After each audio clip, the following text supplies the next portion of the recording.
ये कहानी मुझे करीम ने भेजी है जो बिहार का है।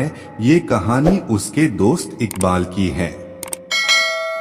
कहानी शुरू करते हैं। इकबाल एक 15 साल का बच्चा जो अपने अब्बू के साथ एक छोटे से गांव में रहता था। इकबाल के पिता बीमार थे, इसलिए इकबाल को ही काम करके घर चलाना पड़ता था। एक दिन अचानक उसकी अब्बू की तबीयत कुछ ज्यादा खराब हो गई और उसकी अब्बू का देहांत हो गया। इकबाल की मदद करने वाला कोई नहीं था, इसलिए इकबाल खुद अपने अब्बू को कब्रिस्तान ले गया। वो अकेला सब कुछ कर रहा था। कब्र खोदते खोदते कब दोपहर से शाम और शाम से रात हो गई, उसे कुछ पता ही नहीं चला। जब वो अपने अब्बू को दफना के कब्रिस्तान की गेट की तरफ बढ़ रहा था तब काफी रात हो चुकी थी।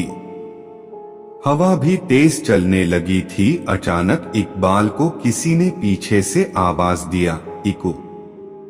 जब उसने पीछे मुड़कर देखा तो कोई नजर नहीं आया। सिर्फ इकबाल के अब्बू उसे इकू कह के बुलाते थे, इसलिए इकबाल ने सोचा शायद उसके अब्बू उसे पुकार रहे हैं। पर जब इकबाल ने जोर जोर से अब्बू अब्बू कहकर पुकारा फिर भी कोई जवाब नहीं आया, तब वो डर गया और जल्दी जल्दी गेट की ओर बढ़ने लगा। लेकिन जैसे ही इकबाल गेट के नजदीक पहुंचा, अचानक गेट बंद हो गई। वो एकदम से घबरा गया। कब्रिस्तान की दीवारें और गेट इतनी ऊंची थी कि वो उसे किसी भी तरह पार नहीं कर सकता था। कब्रिस्तान की एक और गेट थी जो कि पीछे की तरफ थी, लेकिन उस गेट तक जाने के लिए इकबाल को वापस कब्रिस्तान के बीच से होकर जाना पड़ता। किसी तरह हिम्मत जुटाकर उसने दूसरे गेट तक जाने का फैसला किया। वो सुनसान कब्रिस्तान के बीच से जा ही रहा था कि अचानक उसे दूर एक आदमी खड़ा हुआ दिखाई दिया। वो उस आदमी के पास गया और पूछा, कौन हो तुम? उस आदमी ने कोई जवाब नहीं दिया। इकबाल फिर से उसे पूछने ही वाला था कि उस आदमी का सिर अचानक से पीछे घूम गया। उसका दोनों आंखें लाल था और इकबाल को गुस्से से देख रहा था। ये देखकर इकबाल जोर से चिल्लाया और भागने लगा। भागते भागते वो एक पेड़ के पास जाकर रुका और किसी तरह वहीं पे रात गुजारने का फैसला किया।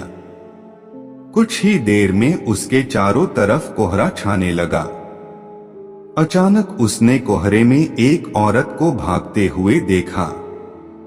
उस औरत के पीछे पीछे एक बच्चा भी भाग रहा था और उस बच्चे के पीछे एक और औरत भाग रही थी।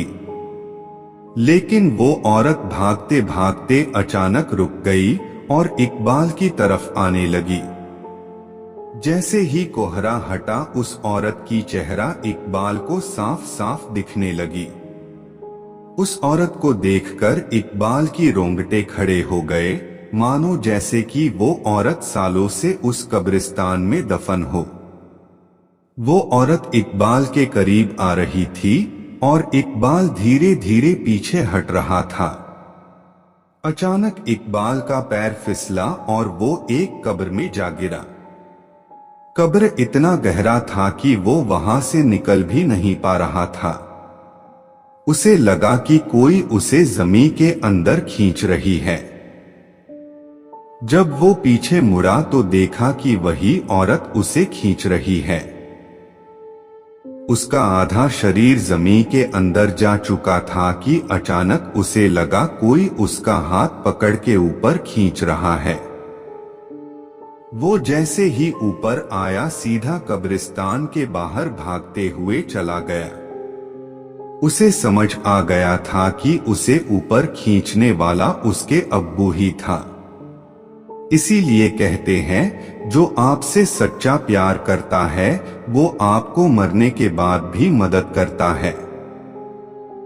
मुझे आशा है कि आपको हमारी कब्रिस्तान की भूतिया कहानियां पसंद आई होगी।